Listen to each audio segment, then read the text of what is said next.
Invincible. As a mysterious plague spreads across the kingdom of Lordaeron, the prince, burdened by the guilt of his past and the weight of the crown, must rise to save his people from a sinister force sent to test him. Exterior, North Rend, day. Future. A violent, blinding blizzard is all we see. It roars and rages all around us. It is dark. It is almost impossible to see through the constant hail of snow and ice, like bullets directed at us. Invincible by Russell Brower and Jason Hayes plays. In an instant, like a curtain drawn, the blizzard breaks off, and the weather calms immediately. Snow is whirling frantically in the storm's aftermath, slowly descending upon. A barren, frozen wasteland stretches miles ahead. The flatness is overwhelming.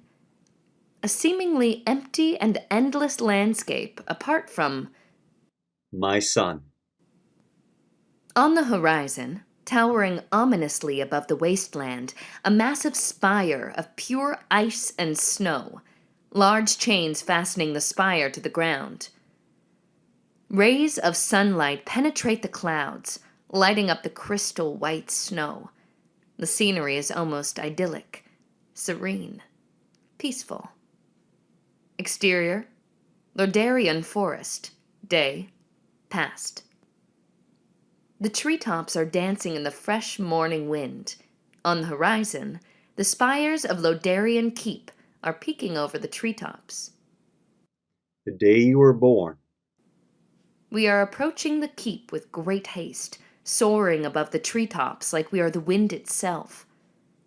Exterior, capital city keep, ramparts, continued. A roped figure, 60, appears on the steps leading up to a pliatuia. His shoes are not made for this kind of hasty treading. He is panting. The herald is coming through. 2 soldiers, standing watch, salute. Their armor clatter. The robed figure, the herald, continues up a staircase leading up to the keep bell tower. Exterior, courtyard, continued. The clashing of steel echoes across the courtyard. Men and women are sparring with one another. Swords and shields, mallets and hammers, flails and maces. Each and every one of them is swinging at, or fending off, their opponent. Disciplined, young, aspiring soldiers. The very forests of Lordaeron whispered the name. A group of 4 are overseeing the training. They're dressed in shinier clothes, silver, gold brims. Their tabards bear the mark of silver hand. A tall, strong, stern man, younger Uther, 30, is overseeing the training. His arms folded behind his back as he paces back and forth. The bell tolls. He glances over his shoulder in the direction of the bell tower. Interior, cathedral, day, past. The floor is made of marble, but on this day, you can barely see it. The cathedral is filled to the brim with noblemen and women here to pay respect to the new prince. A group of priests surround the altar, but they are not the center of attention on this occasion. In a formal attire, wearing a golden crown, a younger King Terenas, 31, stands proud. His wife, Queen Leanne, 30, by his side. Light seeps through stained glass windows, creating a divine aura around Terenas' silhouette. Arthas. In his arms, wrapped in an elegantly woven blanket in deep royal blue, a newborn baby with short, fuzzy, golden hair. Exterior, barracks, day, past. The sparring grounds have been cleared. A young Arthas, 14, is fending off a blow from his opponent, a young man, 15.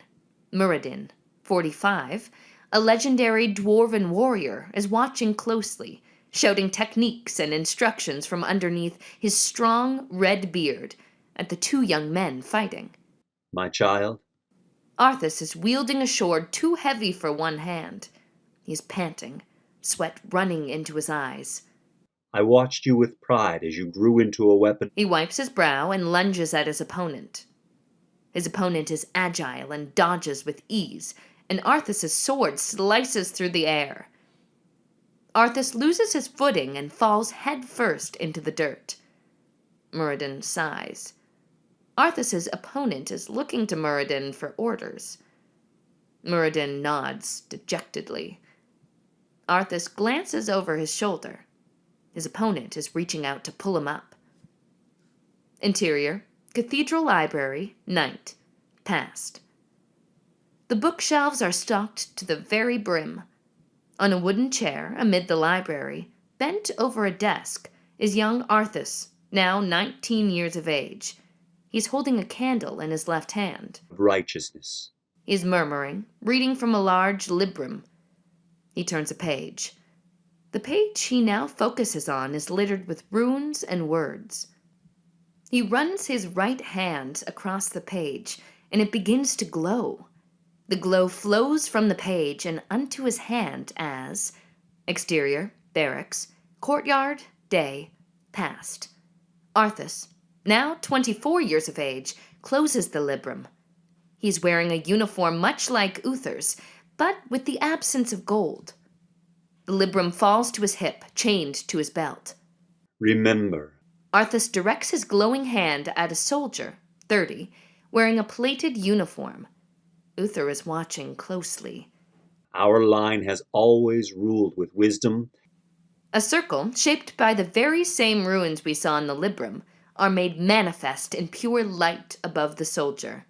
A blessing descends upon the soldier. He shines with renewed energy. Uther nods approvingly. The soldier salutes and heads off. And strength. We follow the soldier repositioning in his unit. Soldiers are lined up, ready to march.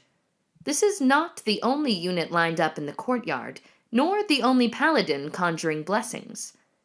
As we zoom out, another unit appears, and another. They're preparing to march. A griffin rider flies close by. The griffin's massive wings flutter as... Cut to. Exterior, mountain ridge, battlefield, nightfall, past. It descends upon a large valley in the mountains. A battle is ongoing. The soldiers of Lordaeron are marching on a large group of orcs. 3 more riders join the descent. They are headed directly for the enemy backline.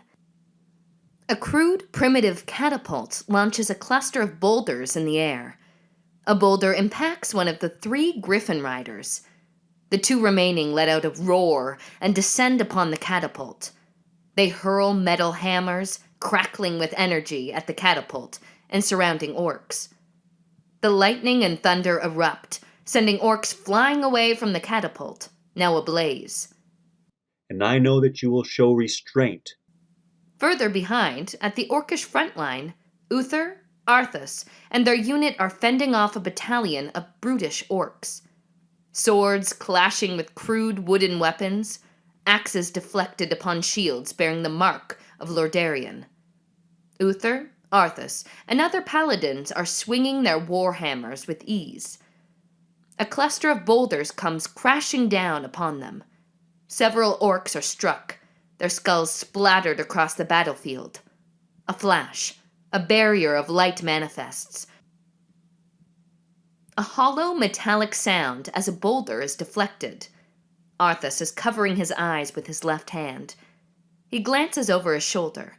Uther has his hand pointed directly at him. It is glowing. When exercising your great power. Arthas clenches his grip around his warhammer. He swings his hammer, sending forth a violent wave of light at his foes. Exterior, orc encampment, dawn, past. The battle is over. Uther, Arthas, and their unit are investigating the orcs' encampment. But the truest victory, my son. A general, 50, raises his sword to the sky in victory. The crowd cheers. Arthas is over by a pit surrounded by wooden spikes. Uther approaches. In a pool of blood, a group of villagers, slaughtered, butchered, men, women, and children, is stirring the hearts of your people. Uther puts a hand on Arthas's shoulder in comfort. Arthas glances over his shoulder. The sun is rising slowly. He clenches his fist, his face troubled by guilt. Exterior, Strawnbrad Village. Morning. Uther, Arthas, and their unit are approaching the village. They are tired, exhausted, wounded, but victorious. I tell you this. As they enter the village, a raven caws on a rooftop before it lifts off. We follow the raven. It is no ordinary raven. Its feathers are marked with runes. Its eye glows, and the glow grows stronger. We're sucked into the eye. Cut to exterior, capital city, day, future. The cheering from the crowd is almost deafening. Celebration! Victory! Rose petals are raining from above. Villagers, citizens, noblemen, and women are gathered in the streets, peeking from their windows or sitting atop rooftops. For when my days have come to an end, A hooded male, ominous figure is marching down the street, flanked by two equally ominous figures, his heavy boot crushing every rose petal it steps on. They're headed directly for the keep, celebrated every step of the way. Exterior, Northrend, day, future. We find ourselves once more amidst the frozen wasteland, slowly approaching the spire. you, Exterior, atop the spire, continued. On a massive throne, carved from pure ice, sits a dark entity covered in dark obsidian armor. It seems as if the entity is one with the throne. By his right hand, leaning against the throne, is Runeblade. It begins to hiss and radiate a blue chill. It whispers, beckons. The entity is wearing a horrifying helmet. There's no sign of life until shall be king. a spark, like fire ignited, the entity awakens. Dark blue tendrils flow from the eye sockets. Everything fades to black, except for the helmet. Letters appear underneath the helmet. Invincible. Cut to black.